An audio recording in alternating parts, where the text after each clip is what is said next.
सो हाय दोस्तों। हाल ही में on 23 December CRAV की तरफ से एक नोटिफिकेशन प्राप्त हुआ है। उसमें उन्होंने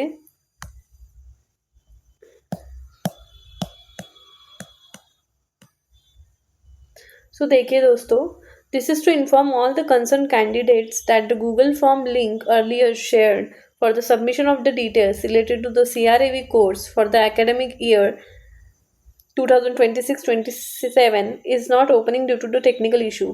So इधर जो गूगल फॉर्म ऑलरेडी उन्होंने भेजा है, इस वेबसाइट पे जो डाला है उसमें कुछ टेक्निकल इशू होने के कारण वो गूगल फॉर्म अभी उन्होंने रद्द कर दिया है।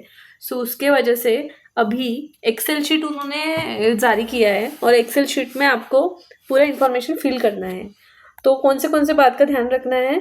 Candidates who have already submitted the Google form are required to fill and submit the Excel sheet again.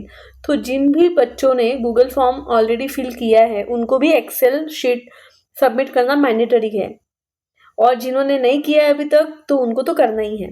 So candidate must fill the Excel sheet carefully and submit it only once.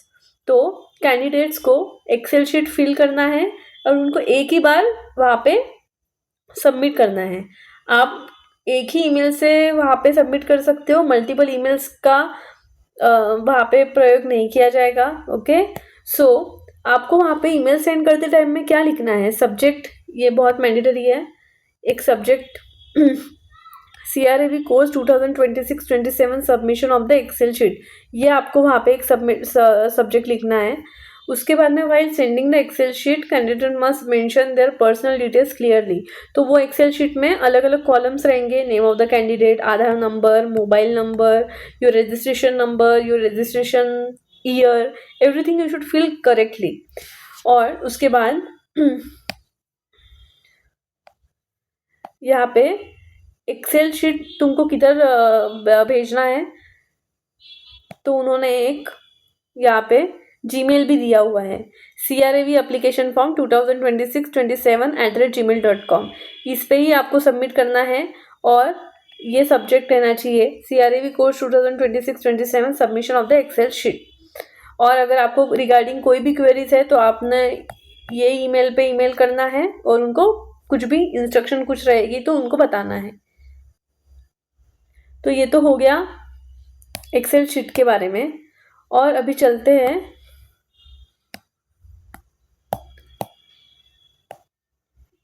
Excel sheet की तरफ। तो Excel sheet में guys preference of the exam centre, तो यहाँ पे आपको preference लिखना है एग्ज़ाम सेंटर का। तो वो कुछ भी हो सकता है, जैसे मेरा अगर प्रेफरेंस है बैंगलोर तो आपको इधर बैंगलोर डालना है। ये हो गया फर्स्ट प्रेफरेंस। सेकंड प्रेफरेंस है पुणे, तो मैं इधर पुणे डालूंगी। यहाँ पे मेरा आधार कार्ड नंबर आ जाएगा, यहाँ पे पैन नंबर आ जाएगा, और यहाँ पे आपका नाम डालना है, वो भी फुल कैपिटल लेटर्स में। तो ये आपको बहुत अच्छे से याद रखना है। मैं तो बोलती हूँ कि आपको पूरा ही कॉलम या पूरा ही इंफॉर्मेशन कैपिटल लेटर में ही बेस्ट रहेगा। उसके बाद आपको मम्मी का नाम डालना है, वो भी कैपिटल लेटर्स में। Now father's name in also capital letter. Now your gender, then whether you are married or not, marital status, then category OBC or what, then date of birth, and then you have to calculate the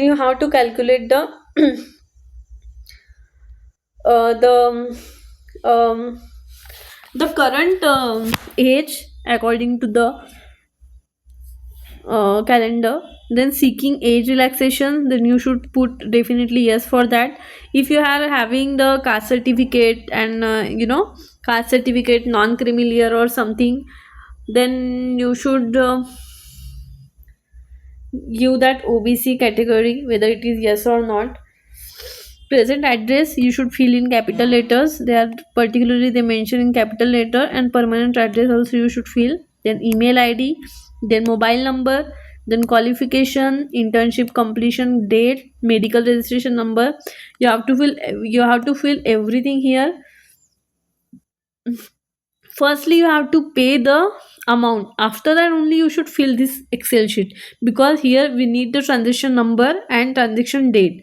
So it should be paid prior only that you can fill this form. After that you should share this in the email, and after that it is over. But you have to submit, you have to submit all these document offline, whether by the post or by speed post, or you can go there directly and you can submit the documents. So here mode of the post, I if I have to put it as a speed post, then I should write here speed post like that. If any queries is there, please let me know. I will solve it as possible as me.